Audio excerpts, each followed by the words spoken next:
মঙ্গলবার দিন কিনছি, ওর লেগে নাম দেব মঙ্গলদেব।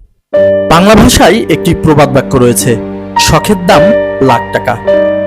শখ আর ভালোবাসার টানে মানুষের কত কিছুই না করা হয়। তেমনি এক ব্যতিক্রমী ঘটনা ঘটিয়েছেন রমজান আলী নামের এক কৃষক। প্রায় 60 বছরের ছুঁই ছুঁই বয়সেও ঘাড়ে একটি ব্যাগ আর পাকা রাস্তায় খালি পায়ে শখের ঘোড়া নিয়ে হেঁটে চলেছেন বাড়ির উদ্দেশ্যে। রমজান আলী জানান, ফরিদপুর জেলায় গিয়েছিলেন ভুট্টা ভাঙার কাজে, আর সেখানেই পছন্দ হয় একটি ঘোড়া। সেই পছন্দ আর শখের বশে ঘোড়াটি কিনে একটি পিকআপ গাড়িতে চারঘাট উপজেলায় বাড়ির উদ্দেশ্যে রওনা হন তিনি। কিন্তু সেই পিকআপ গাড়িটি নাটোরের লালপুরে বৃহস্পতিবার ভোর রাতে এসে নামিয়ে দেয়। ঈদের দিন হওয়ায় কোনো যানবাহন না পাওয়ায় প্রায় 30 কিলোমিটার পথ পায়ে হেঁটে বাড়ি ফিরেছেন তিনি। নিয়ে আসছি আমি জেলা ফরিদপুর, নিয়ে আসছি মানে খুব শখ ঘোড়া গাড়ি বয়ে দেন। ওখানে গিরেছে বাড়ি যাওয়া ধরনের ওই গাড়ি বইছি, টানছি গাড়ি বইছি, সব রকমের গাড়ি বইছি আমি। পিকআপ মাইক্রো চালাইছি, পিকআপ চালাইছি, ভ্যান গাড়ি চালাইছি, হ্যাঁ আপনার এই নসিমন গাড়ি, তারপরে স্কুটার, সব গাড়ি চালাইছি। এই শেষ শখ হলে ঘোড়া গাড়ি। আমাকে চড়ছেন ফরিদপুর, আমাকে লালপুরে হেঁটে নামাই দিয়েছে। এই লালপুর থেকে আমি হাঁটতে হাঁটতে আসছি। কষ্ট তো হবে, এ তো একটা শখে। আমাকে তো পায়ে তো সহ্য হয় না, সেটা কিন্তু হারাই দিয়েছি।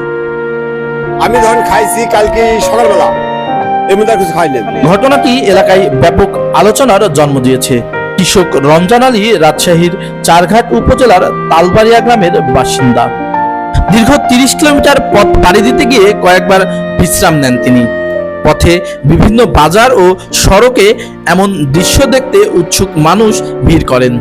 অনেকে মোবাইল ফোনে ছবি ও ভিডিও ধারণ করেন। আবার কেউ কেউ ঘোড়াটির দাম, জাত ও কোথা থেকে কেনা হয়েছে সে বিষয়ে জানতে চান। নামাজ পড়ার আমি সুযোগ পাইনি, যে হাঁটি আসতেছিলাম লালপুর থেকে। হ্যাঁ, যদি গাড়ি পাইতাম তাহলে বাসায় যা নামাজ পড়তাম, ঘুম খাওয়া দাওয়া, ঘুম পাড়া সবই হতো। ঘোড়া ধরেন গুজর করানো হতো। লালপুর থেকে রওনা হয়েছি আদার টাইম। ওই মানে রাস্তায় জায়গা জায়গায় হাঁটছে না, খাওয়াচ্ছে আর আসছি খাওয়াচ্ছে। তিনি আরো জানান, ঘোড়াটি মঙ্গলবারে কেনা হয়েছে, তাই তার নাম দিয়েছি মঙ্গলদেব। ঘোড়াটা আমার খুব পছন্দ হয়েছে। নিজের হাতে ধরে হেঁটে বাড়ি নিয়ে আসার মধ্যে অন্যরকম আনন্দ আছে। কষ্ট হয়েছে কিন্তু ভালোও লেগেছে। এর নাম দেবো মঙ্গল, মানে মঙ্গলবার দিন কিনছি। লালপুর থেকে আমি হাঁটতে হাঁটতে আসছি। কষ্ট তো হবে, এটা একটা শখে।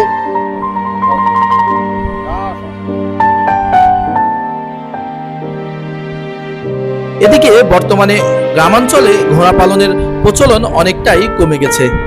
সেখানে রমজান আলীর এমন ব্যতিক্রমী উদ্যোগ অনেকের নজর কেড়েছে। প্রাণীর প্রতি তার ভালোবাসা ও শখের প্রতি আন্তরিকতাকে সাধুবাদ জানিয়েছে এলাকাবাসী।